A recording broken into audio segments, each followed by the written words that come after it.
Bonjour, bienvenue à InfoCam Extra. Aujourd'hui, comme premier invité, j'ai Justin Plante, étudiant en sciences humaines qui est tout récemment allé en France pour participer au jury du prix Liberté. Bonjour Justin. Bonjour Mathieu.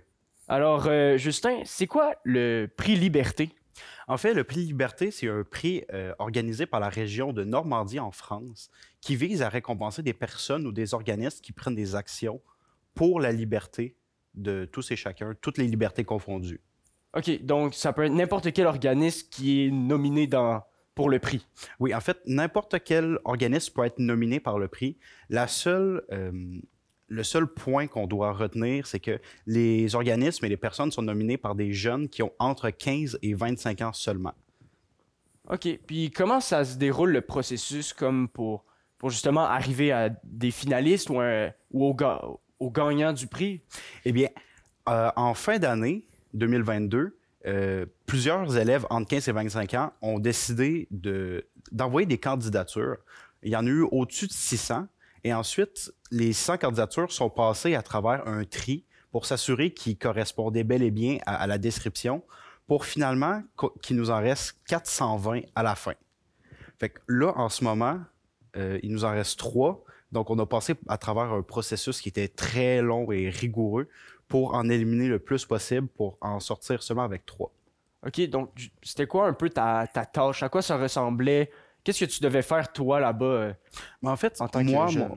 mon travail en tant que juré, c'était de lire les fiches, de comprendre le but, de comprendre la visée de l'organisme, mais surtout de comprendre pourquoi est-ce que cet organisme avait marqué le jeune de 15 à 25 ans qui l'a proposé. En fait, on ne peut pas tout lire et tout comprendre, mais c'est la force du jury, le fait d'être 24, qui fait qu'ensemble, combinés, on apporte notre point de vue sur différentes situations. On arrive à bien comprendre le but et surtout, on comprend la personne et surtout les raisons aussi qui vont motiver ces actes à agir pour la liberté. Des fois, tu as des organismes qui se sont dit qu'un problème était vraiment inacceptable. Et des fois, tu as des personnes qui ont été victimes d'une inégalité, que ce soit des droits bafoués ou n'importe quelle autre oppression envers une personne, qui se sont dit, moi, je veux prendre des actions, qui ont pris des actions, que ça a été médiatisé, puis qu'ils se sont ramassés avec une certaine popularité à l'international. Nous, notre but, c'est de récompenser les actions qui sont justement libératrices pour la liberté. OK. Puis, tu as dit vous êtes 24. C'est qui compose ce jury-là? Eh bien, en fait, le jury, au début, a reçu au-dessus de 160 candidatures. Puis, les 160 candidatures ont été étudiées une par une minutieusement. On devait répondre à des questions et surtout, qu'est-ce que la liberté représente pour nous?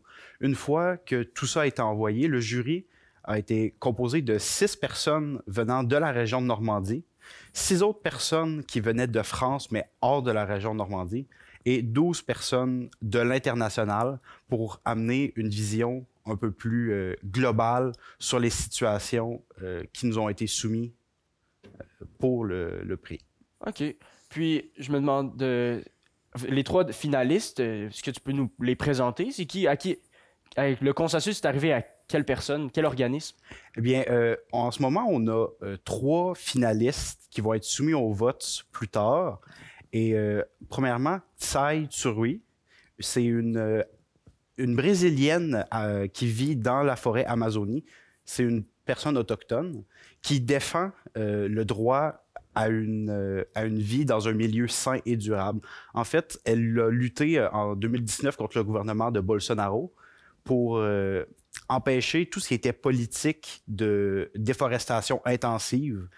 Comme deuxième candidature, c'est l'Association des jeunes filles leaders de Guinée qui lutte pour les droits des femmes dans le pays de la Guinée, mais surtout dans la région de l'Afrique de l'Ouest en général, tout ce qui est mariage forcé, mutilation sexuelle à la naissance, ainsi que le troisième organisme, c'est l'ECPAT, un organisme international, mais basé en Thaïlande, qui va lutter contre les exploitations sexuelles et pédopornographiques sur des enfants.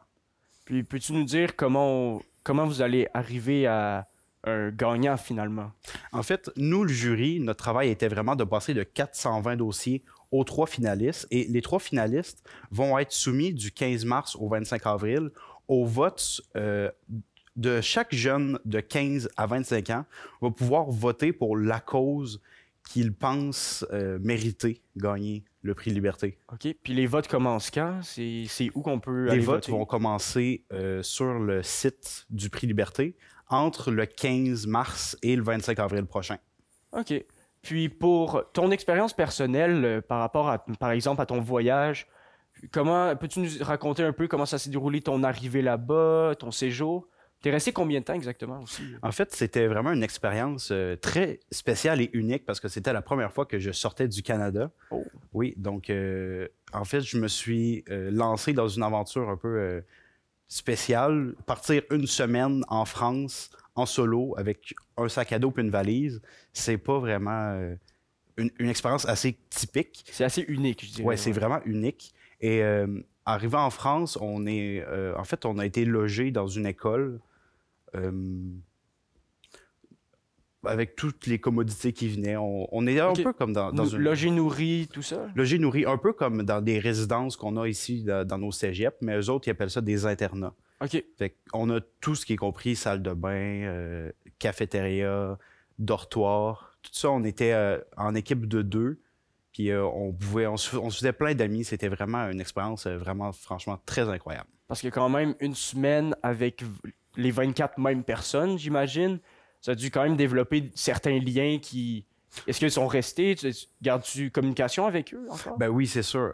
Quand tu passes une semaine avec 23 autres personnes que tu ne connais pas, c'est sûr que tu vas tisser des liens, tu vas apprendre à les connaître. Puis vu qu'on est vraiment ensemble 24 heures sur 24 pendant 7 jours, on va vraiment se rapprocher plus que quelqu'un que tu côtoierais dans ton bureau de 8 à 5, mettons. C'est vraiment... on a vraiment une chimie de groupe qui se crée.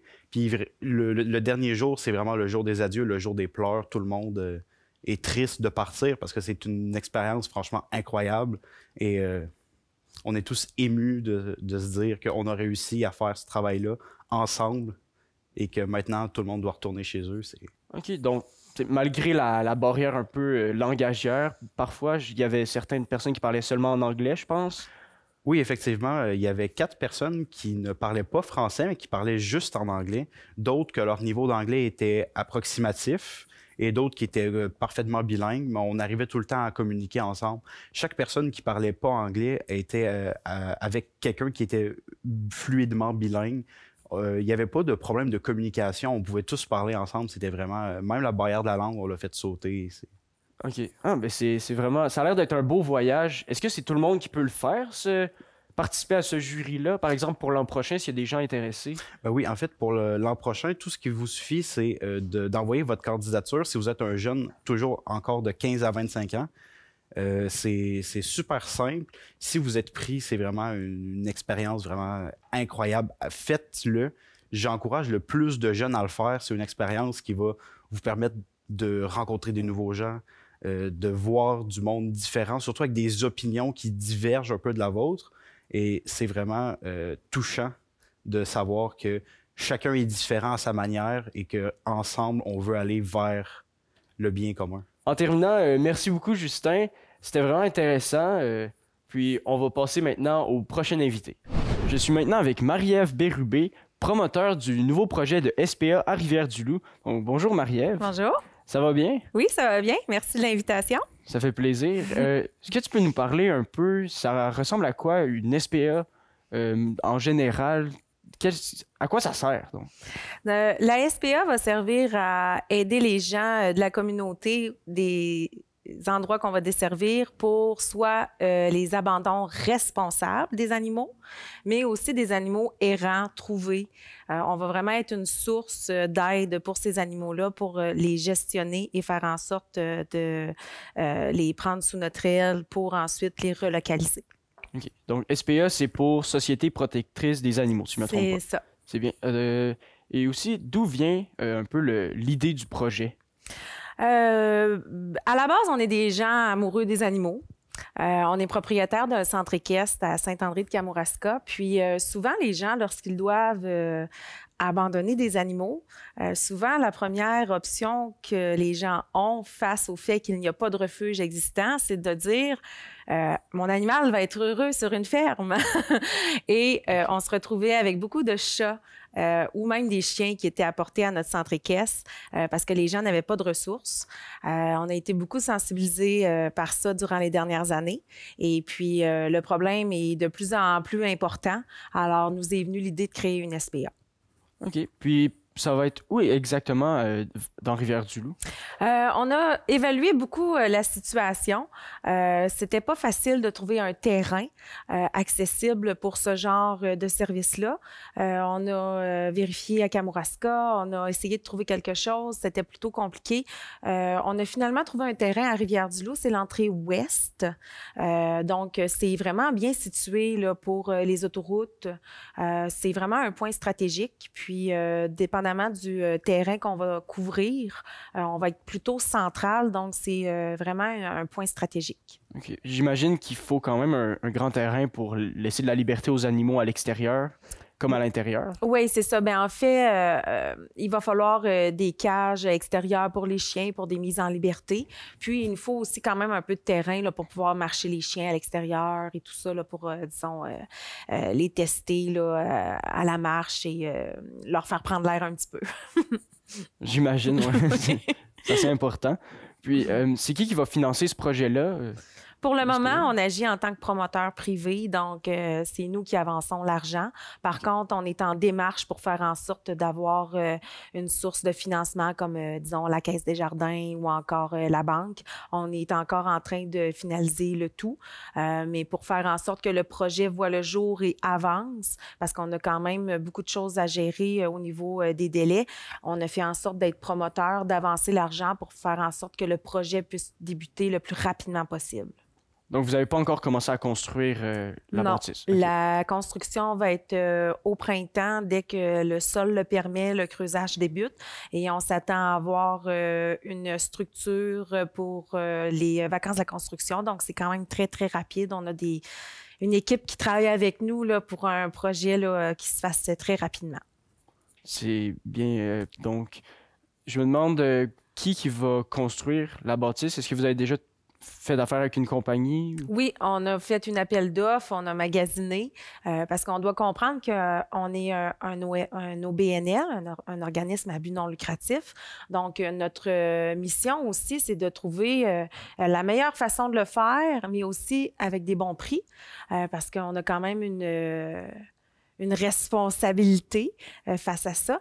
Et finalement, notre choix s'est porté sur Camco Construction, qui sont habitués de faire des gros projets, qui étaient très à l'aise et très emballés là, de travailler pour un projet dans ce sens-là. Est-ce que ça a été difficile d'avoir les permis pour la construction, pour continuer le projet? Bien, en fait, lorsqu'on a finalement porté notre dévolu sur un terrain à Rivière-du-Loup, on a fait des démarches auprès de la ville pour avoir justement les permis et tout ça. Et ça a très, très bien été. Franchement, la ville, on n'a rien à dire. Là. Ils nous aident vraiment beaucoup dans le projet et ils nous aident à vraiment qu'on ne soit pas trop arrêté par des barrières. Donc, pour ça, jusqu'à maintenant, ça va très, très bien. Là. On avait un petit dézonage à faire pour notre terrain. Ça a été fait. La demande elle a été envoyée. On a vraiment été appuyés là-dedans.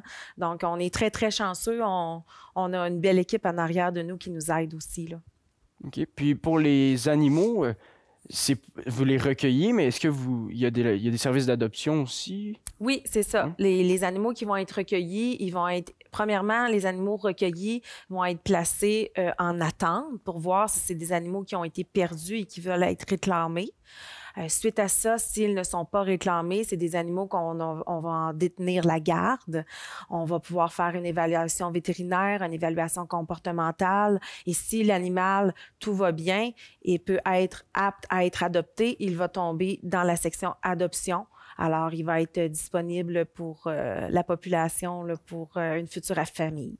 D'accord. Donc, il y a des animaux qui peuvent être adoptés, mais ceux-là, par exemple, qui sont pas aptes à l'adoption, ils vont rester là. Ben, si, disons, je te donne un exemple, on recueille un animal qui est vraiment malade et qui demande des soins, c'est certain que cet animal-là va être soigné le temps de recouvrir une santé et ensuite être placé à l'adoption. Donc, des fois, c'est pas systématique qu'il tombe à l'adoption. Des fois, il y a des soins. Des fois, il y a des évaluations comportementales. Des fois, on recueille un animal qui est errant depuis 6 mois. Il est apeuré. Son comportement n'est pas adéquat. On doit travailler sur son comportement avant de pouvoir dire qu'il peut être apte à être adopté par une famille en toute sécurité. OK. Puis, au niveau des emplois, vous allez avoir besoin de vétérinaires, j'imagine, de personnes? Oui, ça va générer des emplois. Ça va générer des emplois à l'interne pour s'occuper des animaux, donc des animaliers. Il va y avoir aussi des postes pour des personnes en santé animale, parce qu'on a quand même des soins un peu plus spécifiques. Puis sinon, on va avoir aussi un travail avec les vétérinaires qui va être aussi nécessaire. Mais oui, ça va apporter une dizaine d'emplois et ça apporte aussi une banque de bénévoles. Bénévoles, on peut parler de gens qui peuvent venir promener des chiens. Bénévoles, on parle aussi de familles d'accueil. Des fois, je vous donne un exemple, quand on fait le recueil, disons, d'un chat errant, c'est une petite chatte, on se rend compte qu'elle est gestante. Elle va avoir des petits chatons. Souvent, ces animaux-là, on ne les garde pas à l'interne. On veut familiariser les animaux au contact humain. Donc, disons que ces mamans-là avec des chatons, on les place en famille d'accueil. Donc, les gens peuvent accueillir une portée de chatons pour quelques semaines, les amadouer, les sociabiliser. Donc, ça fait en sorte qu'il y a beaucoup de gens qui s'offrent pour être des familles d'accueil parce qu'ils peuvent jouer un peu avec des animaux pendant quelques semaines. C'est sûr que c'est toujours amusant d'avoir des petits chats chez soi. C'est ça. Fait qu'il y a des gens qui ne font que ça. Ils ont des petits chatons, ils s'amusent avec les chatons, sont rendus plus vieux, on les fait adopter et ils reçoivent une nouvelle portée de chatons. Mais ça leur amène pas la responsabilité à l'année et le côté financier non plus. Donc, c'est un beau mix. Ouais, c'est le fun. Et, en terminant, je veux te remercier d'être venu parler de ce nouveau projet-là et peut-être nous dire ça va être prêt peut-être vers quand? Oui, ben dans le fond, avec la construction, nous, ce qu'on projette, c'est qu'on va être opérationnel au printemps 2024. Donc, c'est quand même une grosse bâtisse. Là, on parle d'un 6 millions d'investissement. C'est quand même quelque chose de gros à construire. Donc, on présume que printemps 2024, on va être opérationnel. Parfait, ben merci beaucoup. Merci. Puis, on va passer au dernier invité. Pour mon dernier invité, je vais discuter avec Jean Damour, promoteur de la 3e édition du Salon Agro-Machinerie à la Pocatière. Bonjour. Bonjour Mathieu. Ça va bien? Très bien, merci. Pouvez-vous nous parler un peu des nouveautés pour cette 3e édition du Salon? On a pensé justement qu'à l'occasion de la 3e année, l'occasion nous était donnée d'amener certains éléments nouveaux, grand public, entre autres. On a signé une entente récemment avec Ferme Napoli de Saint-Jean-Port-Joli. Il y aura à l'intérieur du salon cette année une petite ferme pour le bonheur des petits-enfants ou des familles qui viendront nous visiter. Il y a beaucoup de nouveaux exposants. Et parmi les nouveautés cette année, quand vous allez entrer au salon au Centre Bombardier à la Pocatière, le hall d'entrée, il y aura plusieurs exposants. Parmi ceux-là, on pense à Boulon hydraulique dans le domaine de l'outillage. Je pense à l'érablière Nathalie Lemieux. Là. Ça va sentir le sirop d'érable dès le moment où on va franchir le seuil de la porte. Firme d'ingénieurs, entre autres. Il y a Tourbière Berger qui s'ajoute à nous. Cette année, 5 grandes compagnies de tracteurs. New Holland, Massey Ferguson, Case, Fenn, des nouveautés. John Deere également sera présent par l'entremise de Éric Petitgrou, qui est bien connu dans la région.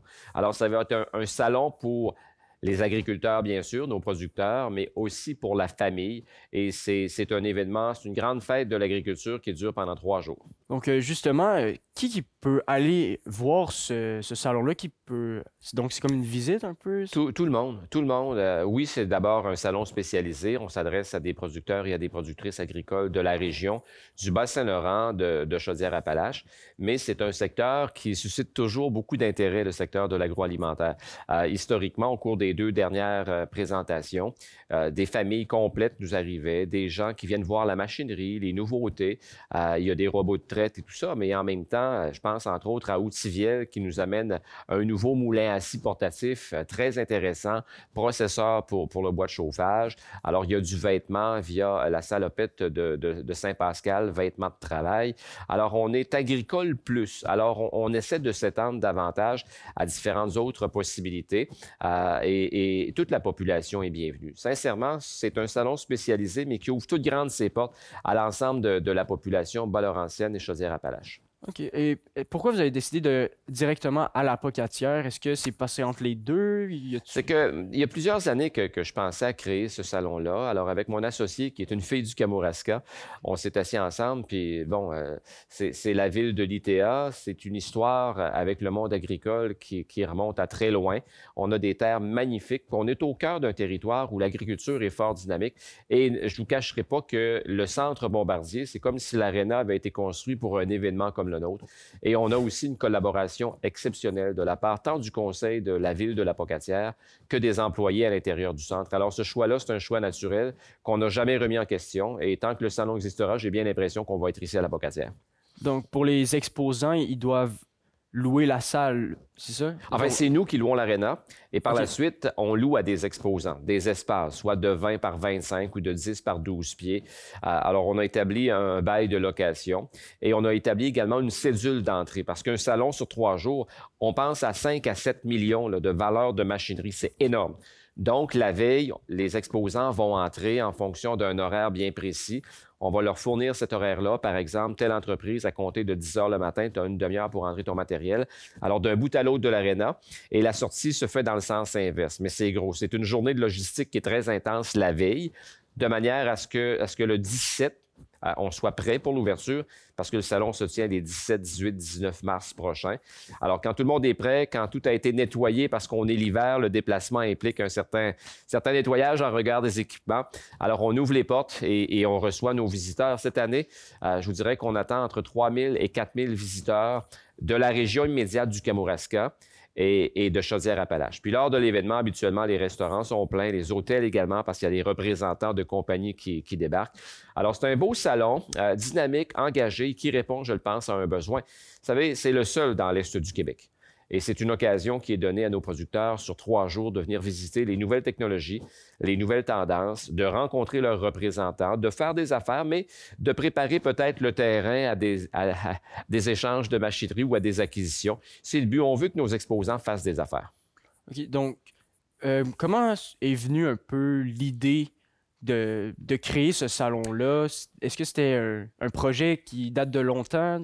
Bien, j'y pensais depuis longtemps. Mais en même temps, je me disais, les producteurs agricoles d'ici, s'ils veulent voir un salon, soit qu'ils vont à Saint-Hyacinthe, à Expo-Champs dans ce coin-là, à Montérégie l'été, ou à Québec. Vous savez, à partir on doit traire les vaches le matin, les traire le soir, puis entre les deux, aller à Québec, revenir. Je me suis dit, on va rapprocher le salon de la région. Et je le disais tantôt, on pense répondre à un besoin concret. L'intérêt est là. Si on revient pour une 3e année, c'est qu'on a été visité antérieurement et les gens nous le disent. Nos exposants sont heureux d'être là et la population en général et nos producteurs agricoles s'y donnent rendez-vous. Alors, on est très, très fiers, très heureux de ça. Et tant qu'on répondra à ce besoin, on va garder le salon. Alors, le printemps, on avait fait la dernière présentation l'automne. On était soumis aux contraintes liées à la COVID. Là, c'est derrière nous, pas de passeport vaccinal, pas de masque. Alors, on est au salon pendant 3 jours et ça va nous faire plaisir de recevoir tout ce monde-là. J'imagine qu'il y a quand même une grosse gestion, mais sans la COVID, ça allège un peu les tâches. Oui, sans la COVID. La première édition, on a été très chanceux parce qu'après 4 jours après notre événement, tous les événements ont été annulés au Québec. On a été chanceux. La deuxième édition, la deuxième présentation, nous étions aux prises avec des contraintes justement liées à la COVID, mais on a tenu le salon quand même. Et là, on revient en force à une période où c'est plus facile, où la COVID existe encore, on doit se le dire, mais les contraintes ne sont pas les mêmes. Alors, les gens n'ont pas à porter le masque, n'ont pas à déposer un passeport vaccinal. Alors, c'est entrée libre. Alors, les gens vont arriver, vont prendre le temps de faire le tour. Il faut un moment. Quelqu'un qui veut faire le tour, rencontrer des exposants, des vendeurs de machinerie ou des représentants, des conseillers. On peut prendre une couple d'heures, 2-3 heures dans le salon, puis vous ne serez pas... comment dire, vous en aurez toujours à voir. Vous ne serez pas déçus, là. Notamment, puis cette année, j'ai hâte de voir, parce que la petite ferme, là, ça va attirer les familles beaucoup. Puis je tiens à dire, pour les enfants de 12 ans et moins, c'est gratuit, ce salon. Pas compliqué, c'est gratuit. On s'adresse aussi à nos jeunes, à l'ITA, à notre relève. Venez faire un tour. Pour la population en général, c'est 5 $ l'entrée. C'est simplement pour couvrir quelques frais. Mais c'est un salon, comment dire, pour démocratiser l'agriculture, pour recevoir notre monde. Puis nous, quand les exposants sont là, ils sont heureux, c'est un peu notre paye. C'est pas tant une question d'argent, c'est une question de promouvoir l'agriculture, de présenter à notre monde ce qui se fait de mieux sur le plan des technologies. Puis on veut que la population se retrouve là, puis puisse échanger, puis découvrir toutes sortes de belles choses. C'est un beau projet de partage et d'innovation. Oui. Puis en terminant, peut-être nous dire est-ce que vous avez des attentes par rapport au salon? Ou... Bien, les attentes qu'on a, c'est les attentes de nos exposants. On veut que la population soit nombreuse. On veut qu'il y ait beaucoup de monde à ce salon-là. C'est une occasion de rencontrer des conseillers. Ils sont tous là. Ils sont tous là pendant 3 jours à travers les grandes compagnies dont je parlais tout à l'heure. Les entreprises comme Équipement Air d'Anjou, CPR, je ne peux pas nommer tout le monde, là, mais dans le domaine de l'automobile, les camions avec Thibault. Bref, tout ce qui concerne l'agriculture, on essaie d'avoir des représentants dans tous les secteurs. On pense au drainage, on pense à l'insémination artificielle, on pense à l'électricité. Tout ce qui touche l'agriculture, c'est un grand rendez-vous agricole, mais en même temps un rendez-vous social où les gens vont pouvoir échanger, avoir du plaisir. Et moi, je souhaite la bienvenue à tout le monde qui nous écoute présentement. Parfait, merci. Eh bien, c'était tout. Merci d'être venu parler de ça à nos auditeurs. Ça me fait vraiment plaisir, Mathieu. Eh bien, merci aussi aux auditeurs d'avoir écouté l'émission. Je vous invite la semaine prochaine pour une nouvelle émission.